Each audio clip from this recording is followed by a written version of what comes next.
నమస్తే. Welcome to our channel.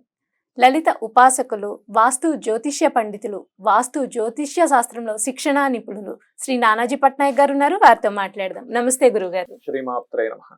గురుగారు, మార్చి 29, 2025లో షష్టగ్రహ కూటమి వస్తుంది అనేది ఈ మధ్య మాట్లాడుతున్నారండి. అయితే షష్టగ్రహ కూటమి వల్ల కొంతమంది ఏం చెప్తున్నారంటే ప్రకృతి వైపరీత్యాలని, లేకపోతే కరోనా వైరస్ లాంటి కొన్ని వైరస్లు రావచ్చని, అంటే నానా రకాలుగా చెప్తున్నారు. కొంతమంది ఏం చెప్తున్నారంటే కొన్ని రాసుల వారికి షష్టగ్రహ కూటమి చాలా బాగుంటుంది, వాళ్ళకి అదృష్టంగా చెప్పుకోవచ్చు. కానీ కొన్ని జాతుల వారికి వైపరీత్యాలు, విపరీతాలు ఎక్కువగా జరుగుతాయి వాళ్ళ జాతకంలో అనేది చెప్తున్నారు. అసలు షష్టగ్రహ కూటమి అంటే ఏంటి, దాన్ని మనం ఎలా తీసుకోవాలండి పరిగణనలోకి అనేది వివరించండి గురుగారు.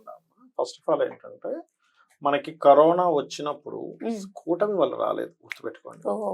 దానికి ఒక శ్లోకం ఉంది మన జ్యోతిష్ శాస్త్రంలో, ముండేన ఆస్ట్రాలజీ అంటారు. మైథుని జ్యోతిష్యంలో ఎప్పుడైనా గురువు ఇక్కడ నీచబడి శని కనుక కలిసి ఉన్నట్లయితే జనాలు ఆహాకారాలు చేస్తారు అనేటువంటిది ఒక ప్రామాణికమైనటువంటిది ఒకటి ఉంది. ఓకే, కాబట్టి దానివల్ల జరిగింది అది. ఈ షష్టగ్రహ కూటమి, పంచగ్రహ కూటమిలు ఇవన్నీ సంవత్సరానికి 2 సంవత్సరాలకు ఒకసారి వస్తూనే ఉంటాయి. అలాంటి మరి ప్రతి సంవత్సరం 2 సంవత్సరాలకి ఏదో కరోనా రావాలిగా. ప్రాక్టికల్ గా ఆలోచించాలి. శాస్త్రం ఏం చెప్పింది, మనం ఏం చూస్తున్నాం అనే ఒక క్లారిటీ రావాలి. ప్రతి 2-3 సంవత్సరాలకు వస్తూనే ఉంటుంది, సంవత్సరానికి కూడా వస్తుంది ఒక్కోసారి. అలాంటి ప్రతి సంవత్సరం రోగాలు వస్తున్నాయి, కరోనా లాగా వస్తున్నాయి. అది కాదు. ఫస్ట్ గురువు నీచబడి శని కూడా అక్కడ ఉండేది రేర్ గా వస్తుంది. మీరు కొన్ని కాంబినేషన్స్ ఉంటాయి. అంటే ఇప్పుడు కలరా కావచ్చు, ప్లేగు వ్యాధి కావచ్చు, అప్పుడు వచ్చిన సంవత్సరాలు తీసుకుంటే అప్పుడు పర్టికులర్ గా కొన్ని కాంబినేషన్స్, అది కూడా కాలసర్ప దోషం ఏర్పడి అందులో వచ్చింది. అది కాలసర్ప దోషం కాలానికే చూడాలి, జన్మజాతకానికి చూడకూడదు. అది పాయింట్ నెంబర్ 1. రెండవది, ఈ షష్టగ్రహ కూటమి కొంతమందికి మంచిది, కొంతమందికి మంచిది కాదు. ఎవరికి ఏ విషయంలో మంచిది, ఏ విషయంలో మంచిది కాదు.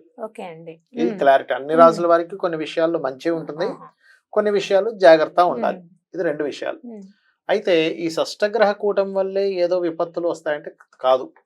మనకి క్రోధినామ సంవత్సరం ప్రారంభించినప్పుడే మనం చెప్పుకున్నాం ఏమంటే ఈ సంవత్సరం అంతా గొడవలు, గందరగోళాలు, యుద్ధ సంబంధించిన విషయాలు, ఇట్లాంటివన్నీ జరుగుతాయి అనుకున్న, భూకంపాలు, వరదలు, అవే అలాగే జరుగుతూ వచ్చింది.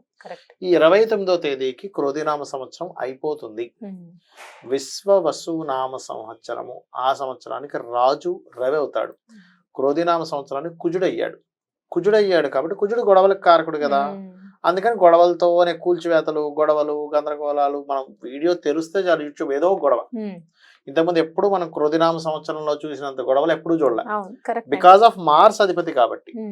దీనికి విశ్వవసునామ సంవత్సరానికి 29వ తేదీ నుంచి రవి అధిపతి అవుతాడు. రవి అధికారానికి, రాజ్యానికి కారకుడు. కొన్ని రూల్స్ తీసుకురావడం జరుగుతుంది ఒకటి.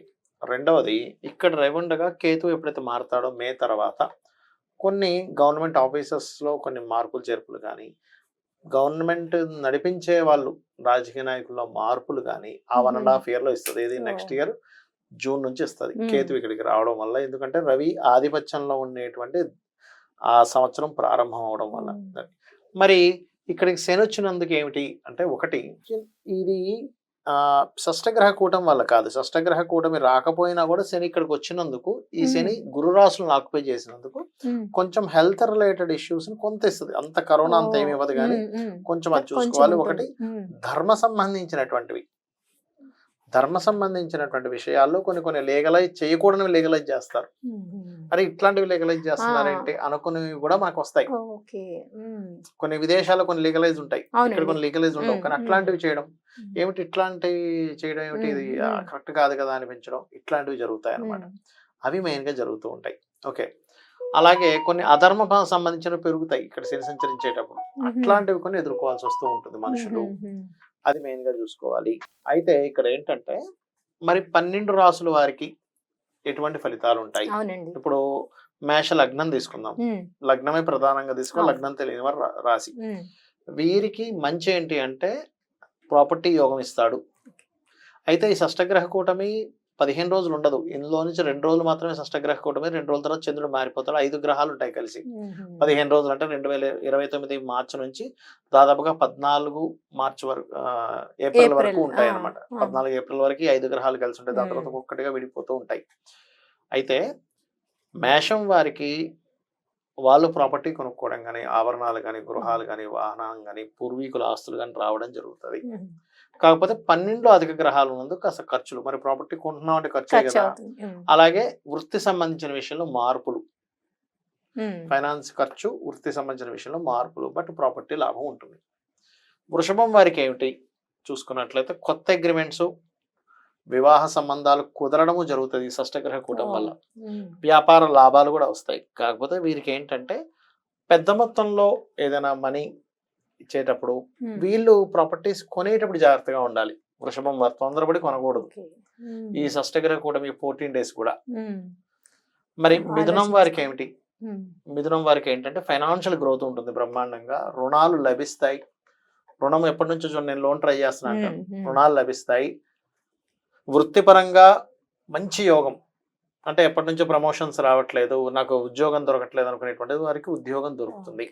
కాకపోతే వీళ్ళు తీసుకోవాల్సిన జాగ్రత్తలు ఏమిటి అంటే వీళ్ళు పర్టికులర్గా ఇన్వెస్ట్మెంట్స్, విదేశాలకు వెళ్దామని చేసే ప్రయత్నాల విషయంలోని, ఇన్వెస్ట్మెంట్స్ విషయంలోని రీసెర్చెస్ చేస్తుంటారు ల్యాబ్స్లోని.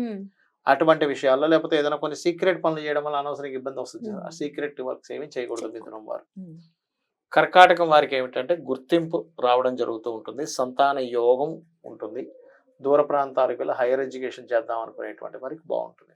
కాకపోతే కర్కాటకం వారు కాస్త వ్యాపారంలో ధనాన్ని, వ్యాపార పార్ట్నర్షిప్స్ అంటే ఎవరితోనైనా పార్ట్నర్ గా చేసేటువంటి వ్యాపార సంబంధించిన విషయాల్లో చాలా జాగ్రత్తగా ఉండాలి. ఫైనాన్స్ ఇచ్చే విషయంలో, ఫైనాన్స్ తీసుకునే విషయంలో చాలా జాగ్రత్తగా ఉండాలి. ఇక సింహం వారికి కనుక చూసుకున్నట్లయితే ఇక్కడ వీళ్ళకి కలిగే లాభాలు ఏంటంటే గృహ వాహన యోగాలు, వివాహ సంబంధించిన విషయంలో గతంలో ఏదైనా డిస్టర్బెన్స్ అయితే అవి క్లియర్ అవ్వడం జరుగుతుంది వీరికి.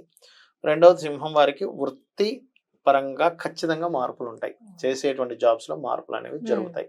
అంటే మంచి మార్పులుగానే ఇక మీరు ఇంకా మార్పు అంటే మీరు అక్కడ మంచి నెగిటివ్ చెప్తున్నారు, కొంచెం సడన్ గా మార్పులు జరుగుతాయి అనమాట. మంచి మార్పులు అంటే కొంచెం గురువు ఉన్నాడుగా మనం కొంచెం మంచి ఎక్స్పెక్ట్ చేయొచ్చు అది. కాకపోతే ఏదైనా కొంచెం స్ట్రెస్ అనేది ఉంటుంది ఉద్యోగంలో. ఇక అలాగే కన్యవారికి కనుక చూసుకుంటే సహజంగానే లగ్నంలో కేతు సంచరిస్తున్నాడు. వీళ్ళకి కొన్ని కొత్త పరిచయాల వల్ల బిజినెస్ ఇంప్రూవ్మెంట్స్ జరుగుతాయి ఈ షష్టగ్రహ కూటం వల్ల. ఎందుకంటే business science 7th is also business, కోరిక నెరవేరడం, కామ్యం నెరవేరేటువంటి స్థానం కామ్య స్థానంగా చెప్తూ ఉంటారు. కాబట్టి వీళ్ళు అనుకున్న డిజైర్ నెరవేరుతుంది కన్యవారికి. మరి జాగ్రత్తలు ఏమిటండి అంటే ఇక్కడ వీరు ఫ్రెండ్స్ తోని, కొత్తగా ఫ్రెండ్షిప్ అయ్యే వాళ్ళతోని, షేర్ మార్కెట్ విషయాల్లోని, ఇన్వెస్ట్మెంట్స్ విషయాల్లోని, లాంగ్ జర్నీస్, హైయర్ ఎడ్యుకేషన్ విషయాల్లోని కొన్ని ఇబ్బందులు వస్తాయి వీరికి. ఇక తులవారికి మంచి ఏమిటి అని చెప్పి చూసుకున్నట్లయితే ఉద్యోగ అవకాశాలు, ధనాభివృద్ధి, కుటుంబాభివృద్ధి, రుణము లభించడం అనే మంచి జరుగుతుంది. జాగ్రత్త ఏమిటి అంటే ఇక్కడ పర్టికులర్గా రియల్ ఎస్టేట్ చేసేటువంటి వారు మరియు అగ్రికల్చర్ మీద బ్రతికేటువంటి వారు, భూమిని నమ్ముకొని లేకపోతే ఏదైనా భూమికి సంబంధించింది ఈ రిలేటెడ్ ఇంజనీరింగ్ ఇట్లాంటి వృత్తుల్లో ఉండేవారు కొంత జాగ్రత్తగా ఉండాలి. విద్యార్థులకు కూడా కొంత ఎఫెక్ట్ ఇస్తుంది ఈ షష్టగ్రహ కూటమి. ఈ 14 రోజులు మాత్రమే, మొత్తం జీవితాంతం కాదు ఇది.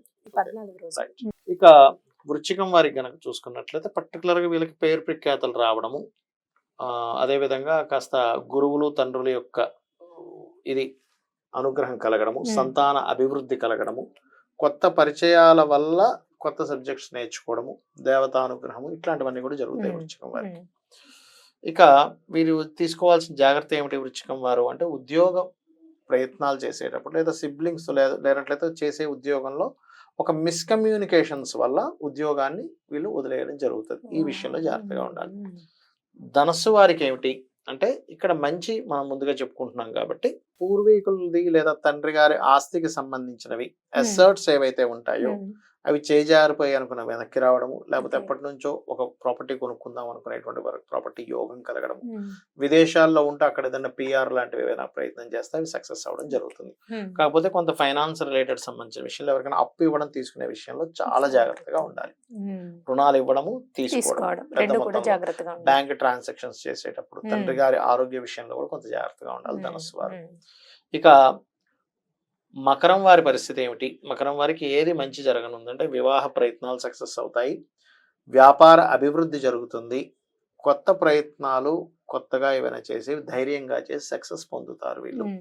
మరి వీరికి జాగ్రత్తలు ఏమిటి అంటే ఒకటి హెల్త్, ఇమ్యూనిటీ రిలేటెడ్ సంబంధించినవి కొంచెం జాగ్రత్తగా ఉండాలి. వాహనం మీద వెళ్ళేటప్పుడు కొంత జాగ్రత్త పడాలి మకరం వారు. ఇక కుంభం వారికి జరిగే మంచి ఏమిటి అని చెప్పి చూసుకున్నట్లయితే ఇక్కడ వీరికి కూడా రుణాభివృద్ధి, రుణం రావడం, ఇచ్చిన డబ్బులు వెనక్కి రావడం, లేదా వీళ్ళు ఏదైనా రుణం కోసం ట్రై చేస్తే సక్సెస్ అవ్వడము, ఉద్యోగాభివృద్ధి, ధనాభివృద్ధి చక్కగా ఉంది. మరి వీరికి జాగ్రత్తలు ఏమిటి అని చెప్పి చూసుకున్నట్లయితే వీరికి కూడా కొంత వాహనం మీద వెళ్ళేటప్పుడు జాగ్రత్త పడాలి అనేటువంటి చూపిస్తుంది. అండ్ అదేవిధంగా కొంత జీవిత భాగస్వామితో అనవసరమైన డిస్టర్బెన్స్ క్రియేట్ అవుతాయి కుంభం వారు. అది ముఖ్యంగా జాగ్రత్త పడాలి కుంభం వారు. బట్ ఫైనాన్షియల్ ఇంప్రూవ్మెంట్స్ ఇవన్నీ అయితే కుంభం వారికి ఉంది. ఉద్యోగ అభివృద్ధి ఉంది, రుణాభివృద్ధి ఉంది, ఫైనాన్షియల్ అభివృద్ధి ఇవన్నీ ఉన్నాయి. కానీ జీవిత భాగస్వామిని ఎంపిక చేసుకునే విషయంలో, పార్ట్నర్స్ ఎంపిక చేసుకునే విషయాల్లో వీళ్ళు చాలా చాలా జాగ్రత్తగా ఉండాలి. ఇక మీనం వారికి ఓవర్లోడ్, అంటే అన్ని గ్రహాలు ఒకే రాశిలో వచ్చి కూర్చున్నాయి, అన్ని పనులు పెట్టేసుకుంటారు, కొంచెం అబ్బాయి ఇవన్నీ ఎందుకు పెట్టుకున్నా అనిపిస్తుంది, అంత రకరకాలుగా ఉంటుంది. బట్ వీళ్ళకి ఏంటంటే సంతానం కోసం ప్రయత్నం చేసే వారికి బాగుంది, రాజకీయ నాయకులకి బాగుంది, బ్యాంకింగ్ సెక్టార్స్ లో జాబ్ చేసే వాళ్ళకి బాగుంది. ఇక్కడ కాకుండా వేరే ప్రాంతానికి వీళ్ళు ఎక్కడికో వెళ్ళి జాబ్ చేస్తుంటారు, వారికి లాంగ్ జర్నీ చేస్తూ ఇంకో దగ్గరికి వెళ్ళి జాబ్ కోసం ప్రయత్నం చేసే వారికి చాలా బాగుంది. అయితే వీళ్ళకి కూడా ఏదో ఒక జాగ్రత్త ఉంటుంది కదా చూసుకున్నట్లయితే, వీరు మాత్రం కొత్త వ్యాపారాలు ఏదైనా ప్రారంభం చేసేటప్పుడు, అగ్రిమెంట్స్ చేసేటప్పుడు చాలా జాగ్రత్త వహించాలి. ఇవి 12 లగ్నాల వారు, లగ్నం తెలియని వారు, రాశి వారు చూసుకోవాల్సిన అంశం. అయితే ఏదైనా కానీ ఇప్పుడు నాకు లగ్నము, రాశి, నక్షత్రం ఏమీ తెలియదు, నేనేం చేయాలి? సింపుల్ ఏం లేదు. నవగ్రహాల్లో రాహువు, శని గ్రహాల దగ్గరికి వెళ్ళి దీపారాధన చేసి ఒక 9 ప్రదక్షిణాలు చేసుకుని చండీ పారాయణం కానీ, లలిత అమ్మవారి స్తోత్రం కానీ చేసుకున్నట్లయితే కలిగేటువంటి నెగిటివ్ ఎఫెక్ట్, అది ఏ లగ్నమైనా ఏ రాశి అయినా, వారికి ఆ నెగిటివ్ ఎఫెక్ట్ అనేది కలగవు. అయితే అన్ని లగ్నాల వారు ఇది చేయొచ్చు. మీరు అన్నిటి పాజిటివ్ నెగిటివ్ రెండు చెప్పారు. ఒక ప్లానెట్ ఒక దగ్గర నుంచి కదిలింది ఇక్కడికి వచ్చిందంటే కొన్నిటికి మంచి చేస్తుంది, కొన్నిటికి ఇది చేస్తుంది. అయితే అందరికి ఖచ్చితంగా చెడే జరగాలని రూల్ లేదు, అందరికి మంచి జరగాలని రూల్ లేదు, రెండూ ఉంటాయి. బట్ అదే మంచి జరిగితే, ఒక స్పోర్ట్స్ ఆడుతున్నారు, ఒక ఆడుతున్నందుకు ఒకరికి మంచి ఒకరికి చెడు జరుగుతుంది కదా అండి. అవును, ఖచ్చితంగా. అట్లాగే ఒక విషయం జరిగేటప్పుడు ఖచ్చితంగా, ఇప్పుడు మనం ఉదాహరణకి ఒక మంచి జాబ్ వచ్చిందమ్మా, వ్యాపారం బాగా చదువుతుంది, బాగా జాబ్ మంచి హై పొజిషన్ లో వాడికి బిజీ ఉంటుంది, కానీ అట్ ది సేమ్ టైం ఇంటికి ఫ్యామిలీకి దూరంగా ఉండాల్సి వస్తుంది, టైం స్పెండ్ చేయలేకపోతాడు. అంటే ఒక విషయం జరిగినప్పుడు అది ఎక్కడ నెగిటివ్ చేస్తుంది, ఎక్కడ పాజిటివ్ చేస్తుంది అనేది ఉంటుంది ఇప్పుడు కూడా అట్లా. సో దానికి చక్కగా మీరు రెమెడీస్ కూడా చెప్పారు, ఇది అందరూ ఫాలో అవ్వచ్చు అని చెప్పారు. సో గురువు గారు, అయితే 2025 మార్చి 29న వచ్చే షష్టగ్రహ కూటమి ఏ లగ్నాల వాళ్ళకి ఎలా ఉంటుంది, ఏ రాశుల వారు కూడా చాలా చక్కగా వివరించారు గురువు గారు. ధన్యవాదాలు. శ్రీమాత్రే నమః.